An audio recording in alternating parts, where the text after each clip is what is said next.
Joining us now with stories trending around the world is OjyOkpe. But I'm going to say this real quickly.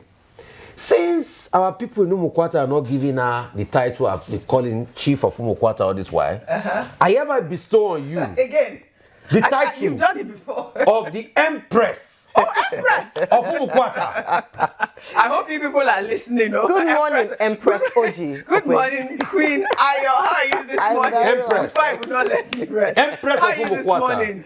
You know what? Today is Friday. Yeah. We're TGIF. always so excited on Fridays. Empress. TGIF. As from Really today, excited. We're Empress. missing Dr. Abati today, Yes, right? sir. Yes, Fantastic. Well, all right. Well, good morning to you, viewers. Let's begin what's trending. As the federal government continues to react to international condemnation of alleged Christian genocide in Nigeria, Senate President Godswill Akpabio has cautioned against portraying Nigeria's security crisis along religious lines, insisting terrorists and bandits target citizens indiscriminately, regardless of faith. Akpabio issued the warning during Thursday's plenary while contributing to a motion on alleged religious persecution of Christians in Nigeria. Akpabio questioned how anyone could differentiate victims by religions after attacks, emphasizing that violence affects all Nigerians equally. If you look at what is happening in the Southeast, predominantly Christians, most of those that are killed in the Southeast, including the late husband of our demised icon, Dora Akunyili, the way the man was shot dead and everything, will you come and ascribe that to religion? I'm talking about what IPOP is doing. You see brothers killing brothers. Okay, so the sit-at-home that is going on Mondays in the Southeast that has almost crippled the economy of the Southeast. Is it targeted at Christians or Muslims? So Nigeria has complex security situations, and we should actually go out there and educate people, because the moment they bring sanctions will breed poverty. Poverty knows no religion. So for me, engagement will be the best. So when we go into executive session, we can decide to set up a small ad hoc committee to go to United States of America and engage our colleague parliamentarians there. And then to also educate them. Because if you see what these people are doing, most of them are outsiders. When they come and start spraying bullets from GP, what do you call it, or they throw rocket, they are not throwing rocket into the crowd targeting a particular religion. They are killing Nigerians. I don't know who will now go and sit down and bring out maybe the dead bodies and say, this one is a Christian, this one is from this family, this must be a Muslim. So we are facing a situation whereby these terrorists are trying to terminate the lives of Nigerians. No, I was about to look at your side, because I think a lot of herbalists have also been killed in the. Is there anybody that is opposed to this motion? Okay. All right. Every Nigerian life matters, including herbalists, according to Godswill Akpabio there. Now, that was Senate President Godswill Akpabio arguing that, framing terrorism as a conflict between Christians and Muslims is misleading and, only deepens divisions among Nigerians. The motion sparked intense debate on Thursday as lawmakers weighed national security narratives against reports of targeted attacks on religious communities across various states. Well, Akpabio's comments, however, have garnered several reactions on social media, including Facebook, Instagram, and of course, X, formerly known as Twitter. And I'll start with an X post. This person wrote, "Nigerians have been killed, both Christians and Muslims.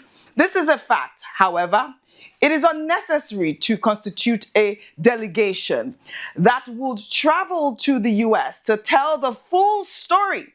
It is just another means to misappropriate taxpayers' funds. The truth will be told one day." Imagine Rufai Ayo, they want to send a delegation To the United States of America. Is that not what they do? Yes. And let me take another post that this person wrote.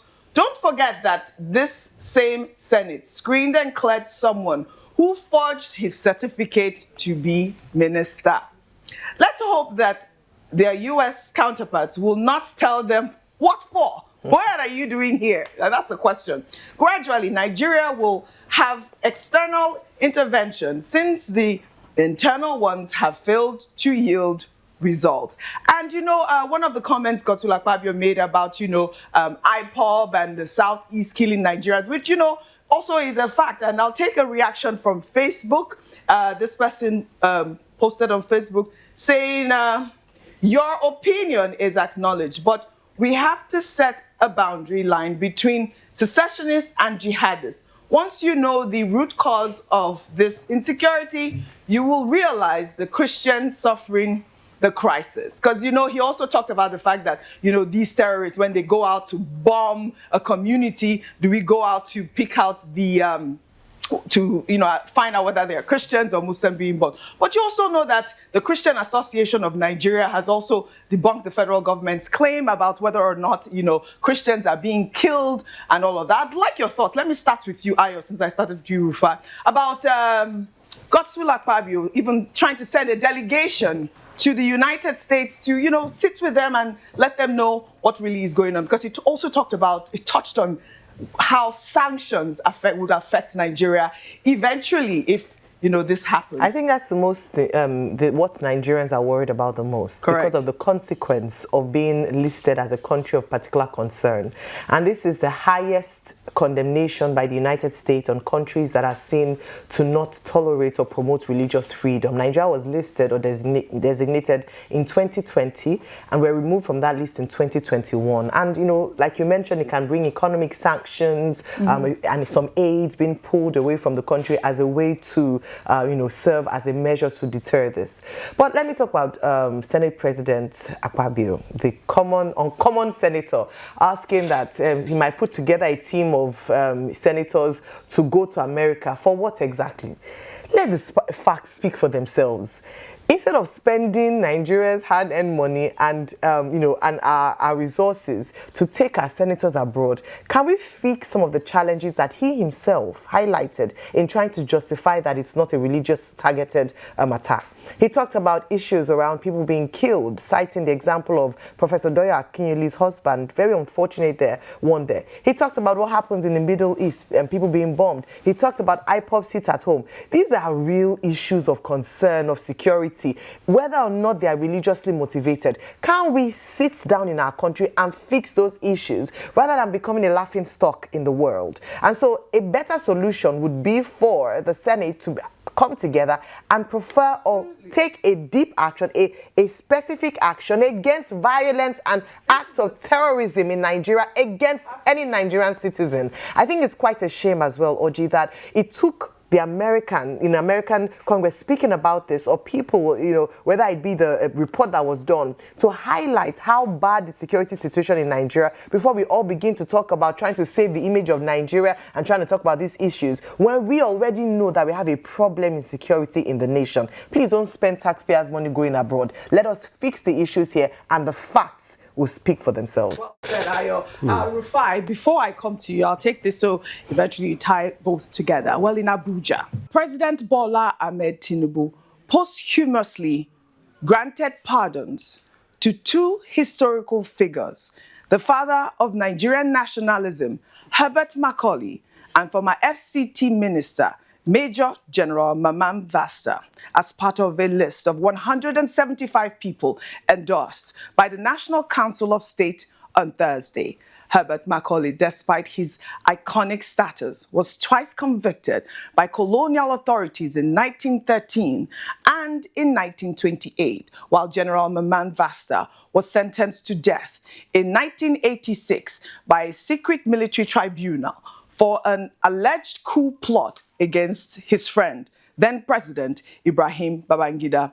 Of the total pardons, 82 inmates received full pardons, 65 had reduced sentences, and 7 death row sentences were commuted to life in prison, actions which Kaduna State Governor Uba Sani noted underscore the president's commitment to prison reform and justice.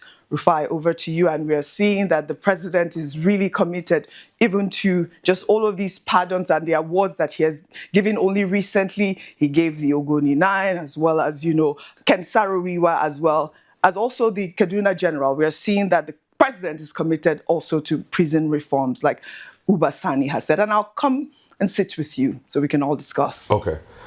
I mean, I think that's right on point, and the truth has to be said. I think it's right on point, to be able to give our national founding father, Herbert Macaulay, that kind of honor of pardon. But anyway, what he was being pardoned for is a dead law. Sedition is a dead law already. It doesn't exist again. I mean, it's pretty much the level of activism Herbert Macaulay did back in the days, and we all know what he did in the media space and the activism space and all of that. But the question is, and that's why we say it's even good to teach history, because how many of the youngsters today even know history? Sure. I had the opportunity once to actually go to the school Herbert Macaulay attended in the UK. It's not the University of Plymouth. Yes, then it was a polytechnic where he attended. Nationalist, the Wizard of Kerstin Hall, as it was famously called, fought for the independence of this country.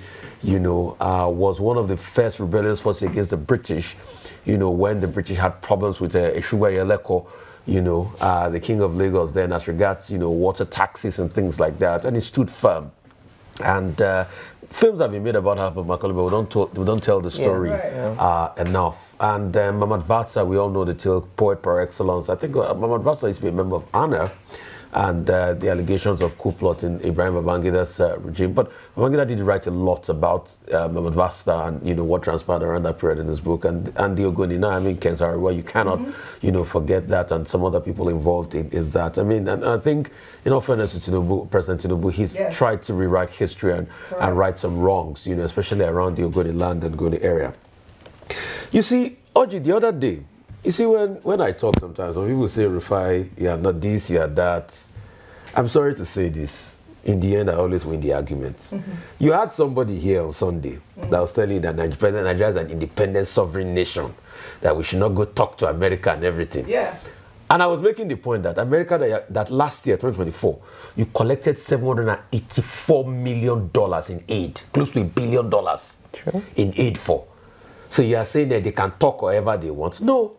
They rule the affairs of things because you collect their aid. Absolutely. Any man you collect money from, you are subject to that man.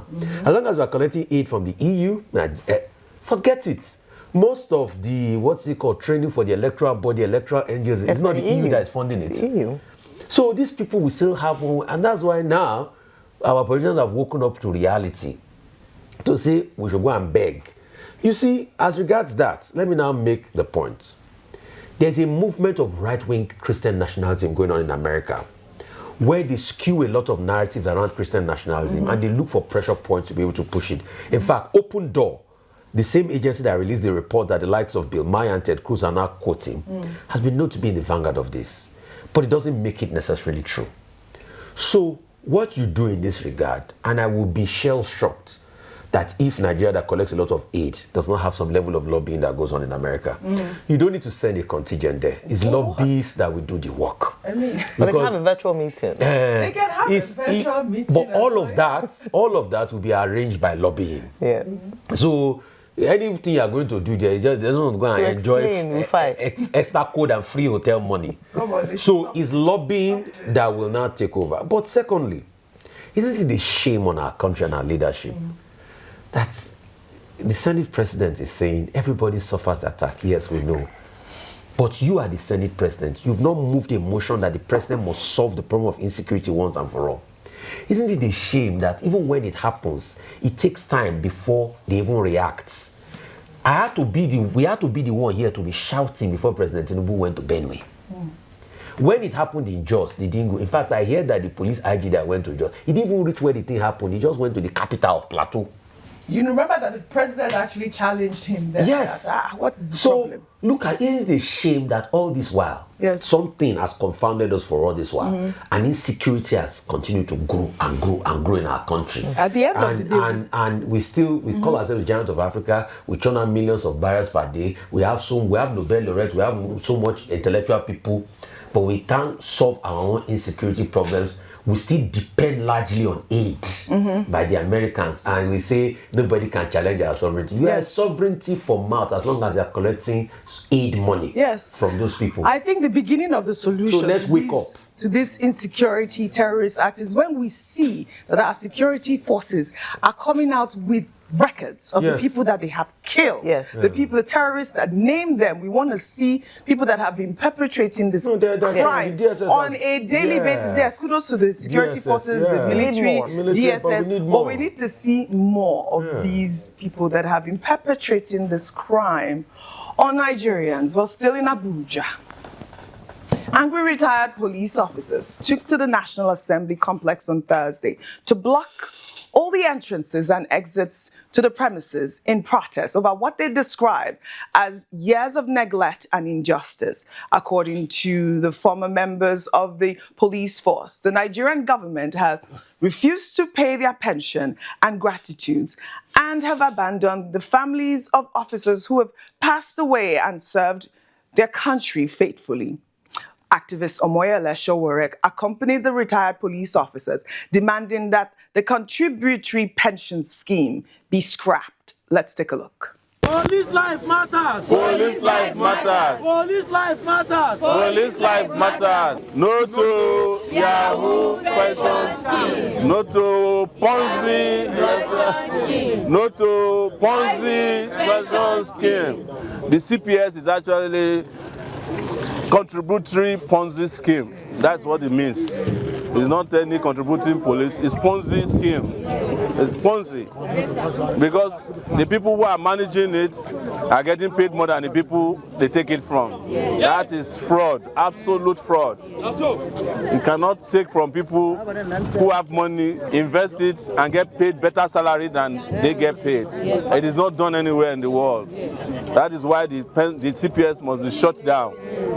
And yes, it must be shut down. Completely. Police must have the same kind of pension scheme as soldiers. Omoyele Sowore has been on this matter for a while. He called it contributing Ponzi scheme. Well, this week's protest is one of many that have taken place involving retired police officers at the National Assembly. Earlier in the week on Tuesday, a number of wives of retired officers joined their spouses to protest at the National Assembly, calling out the hardship and humiliation they have endured.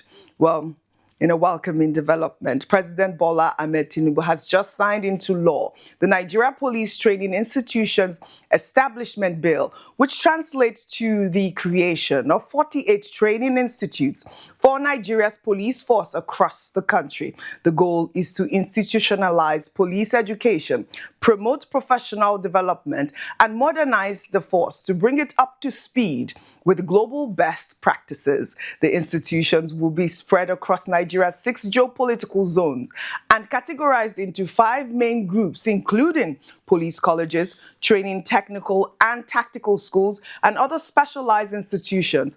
Analysts say this could be one of the most transformative policing policies in recent years as the force leans into a technology and people-driven mandate. Kudos for this bill. I mean, this bill has been on the table, I believe, since 2019. It's good that, the president has signed it into law. But I think that the most important thing is what these retired police officers have been, pushing for, which is they want their money to be paid directly. They don't want to do this contributory pension scheme. I know it is difficult. I know we've talked about this for a while. But we cannot have people that have served our country faithfully out there protesting, crying that they want better treatment. Ayo. While you're in service, problem. Yes. You finish, you retire, problem. You know, this is the plight of the average policeman here in Nigeria, and this is why for years they've been making calls and concerted efforts to ensure that, like the military, the DSS, the NIA, who are no longer a part of the contributory pension scheme, they also have their own dedicated pension scheme under the Police Pension Board. There are many arguments, and we've had this talk around why, you know, the CPS doesn't serve them. It's part of the Pensions Reform Act of 2004, which was repealed and made into the Pensions Reform Act of 2014. And, you know, contributory pension scheme is where the employer and employee contribute to pension, and then the money is invested and given at such a time when you retire. But there have been a number of complaints that have trailed this, and perhaps that's why the military, DSS, NIA are not a part of this, to ensure that their own pension scheme is properly managed. And so they make a good and you know, a legitimate cry that police officers are languishing, especially those who are retired. Oji, also on the 7th of August, the president ordered the immediate payment of, you know, retirees who are low-income earners and free healthcare for them. So he has made efforts as well in his own way to ensure the welfare and benefits of police officers. But these men have come out, and women have come out to say that it's not near enough. They've been making this call for a very long time. I think it's time that the president himself looked into this, take on board their concerns and actually address them. It doesn't also give a good signal to to officers currently in service, because you'd work this hard for so long, money is taken out of your account every month saying that it's part of your contributory pension scheme, and then at the end of the day you have almost nothing to show for it. It's not encouraging, and that's why when we keep accusing the police of being corrupt in some quarters, we also need to understand the plight of the police and speak up for their welfare. And this is part of what the young people were fighting for during NSAS. It wasn't just about, they were also asking for police reform. It is high time we had police reform here in Nigeria so that we have a better welfare for our police officers. These are the people that you arm and ask to go to the streets to protect lives and property, and you're not treating them well. It is not a good thing for the Nigerian citizens. We're put in the care of people who are angry, who are upset, and who are not treated fairly. It is unfair and it has to stop. Thank you. You know I'm a Molopa. Thank you for me. After you sweat and slave, you'll be going to beg for pension. It's not fair. You for that. Well said, Ayo. Very well said. Let's take the story now from Enugu State, where students of the Faculty of Health Sciences and Technology at the University of Nigeria Enugu campus trooped out on Monday in protest against a compulsory 30,000 development levy imposed by the faculty. The protesters blocked the university entrance, chanting, "We no go pay," and carrying placards describing the charge as daylight extortion. The students accused the faculty dean, Professor Ijeoma Okoronkwo, of introducing the levy, and alleged affected students were barred from writing exams, which triggered the demonstrations. Let's take a look.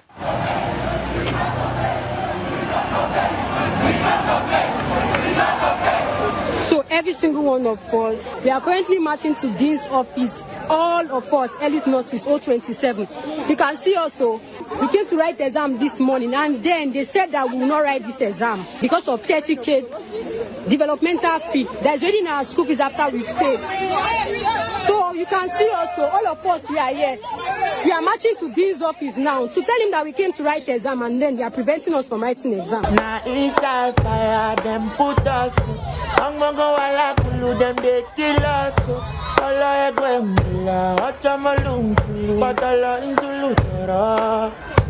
You can imprison my body, but you not go fit to capture my soul.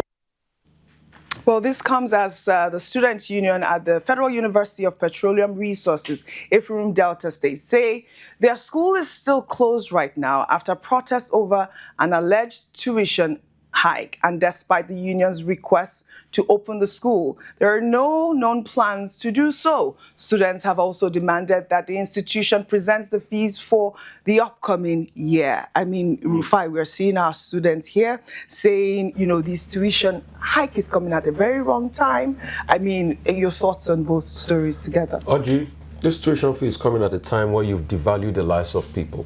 You've devalued their currency. Their currency is worth nothing. They're dealing with over 20%, about 20% inflation.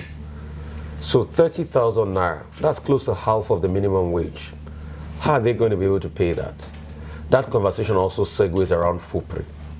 So they will rebel. You say they should go and take student leave. If they take student leave, that's another debt for them until they start working. You're talking about the police. The problem is not about pension. The problem is how much the police officers are earning. Oji, the IG of police in this country, I'm not sure it earns up to 1.52 million naira a month as his basic salary. So if the IG earns 1.5 or 2 million, peradventure, I know I'm not sure he earns up to that. If he earns up to 1.52 million, and you remove how many percent? 7% contribution. Calculate 7% over here. Even if he works for 30, and he can't be IG, he can't be IG for more than 2-3 years. He's been working all these years. If you accumulate that money, the IG, if he's to go by what he's earning, he will suffer in retirement. Right. But you see, the truth has to be said. It is the amount they are paying them that is the problem. It is the fact that we live in a low-wage society and we have low disposable income occasioned by high inflation, food cost, and the likes. About 40% of your spendings are already taken by food, minus rent if you live in urban areas. So it's an economic malaise. Right. This is just a symptom. Right. More will happen. Yeah. Well, protests are great. I mean, this is why we are bringing these stories out here for the advocacy. The school in Delta, the school in Nsukka would like for them to come together and, help those students out. We need our students to go to school. Now to our milestone. President Bola Ahmed Tinubu has paid tribute to one of Nigeria's most distinguished public servants, Dr. Christopher Kolade, who passed away at the age of 92.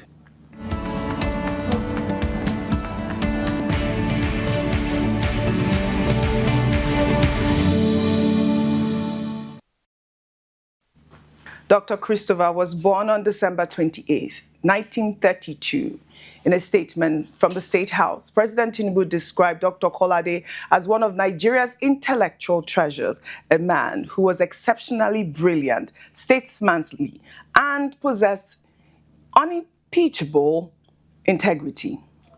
Dr. Kolade's legacy extends far beyond words, from Director General of the Nigerian Broadcasting Corporation to Nigeria's High Commissioner to the United Kingdom, from Chief Executive and Chairman of Cadbury Nigeria PLC to principal figure at the Lagos Business School. Dr. Kolade left what the President called ineffaceable stamps of distinction in every role. Through the Christopher Kolade Foundation, Dr. Kolade devoted considerable resources to supporting sickle cell patients, turning personal success into public service. I have a country in which we're finding that it is not easy for the young generation to come into ownership of responsibility because the system is not encouraging them to do so.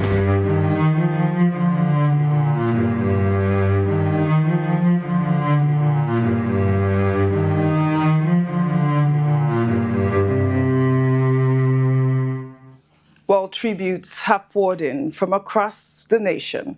Former Commonwealth Secretary General Chief Emeka Anyaoku described Dr. Kolade's passing as the loss of an Iroko in its limited forest of public servants and impeccable integrity. In a touching personal note, Chief Anyaoku recalled how they often bantered about the 3 weeks between their birthdays. Today, as Nigeria mourns Dr. Christopher Olushola Kolade, CON, we at Arise News reflect on a life extraordinarily well-lived, 92 years of impact, decades of distinguished service, and a legacy of integrity that would inspire generations. Our thoughts are with his wife, Beatrice, and the entire Kolade family. May his soul rest in perfect peace. More on the milestones. The National Council of States has unanimously approved the nomination of Professor Joash Ojo Amupiton, Senior Advocate of Nigeria, from the North Central as the new chairman of the Independent National Electoral Commission. This historic appointment makes him the first person from Kogi State to occupy this critical position.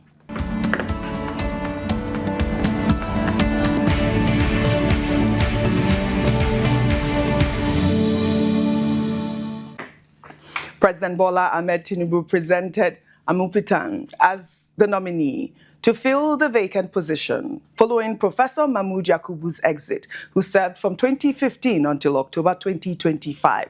The president emphasized to the council that Amupitan is apolitical and represents a milestone for North Central representation in this crucial role. Council members unanimously supported the nomination, with Governor Ahmed Usman Ododo describing Amupitan as a man of integrity. Professor Amupitan is 58 years old and brings impressive credentials as a professor of law at the University of Jos, where he currently serves as Deputy Vice Chancellor Administration. He specializes in company law, law of evidence, corporate governance, and privatization law, and became a senior advocate of Nigeria in September 2014. His academic journey spans decades, beginning in 1989 after his National Youth Service at the Bauchi State Publishing Corporation. He earned his LLM in 1993 and PhD in 2007 from the University of Jos. Mr. President today recommended to Council of State Professor Joash O. Amupitan. Joash is a professor of law, as a matter of fact, also a professor of evidence. Is a highly respected scholar with impeccable credentials. And on the presentation of his name, Council unanimously approved and consented to the recommendation for his appointment. Well, congratulations. We'll take our good news report now.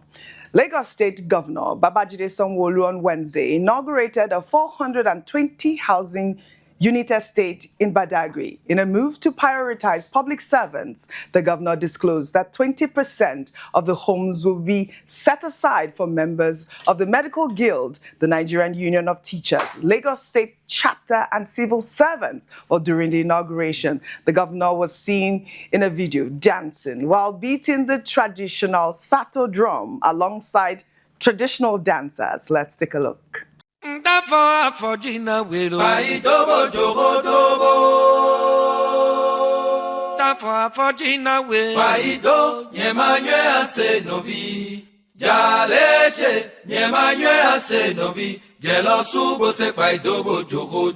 Vitamis okbe Baidobo jogodobo. Vitamis okbe Baidobo jogodobo. Me bidiema. Baidobo jogodobo. Yesokbe zobo. Baidobo jogodobo. Eyon gelesin. Aloje. Jakani wedo gelesin. Aloje alome. Gelesin. Aloje. Jakani we gelesin. Aloje alome. Gelesin. Aloje. Jakani wedo gelesin. Aloje alome. Asebo, aloje, asemi wetu kobibo, aloje alome, aloje, aloje alome, aloje.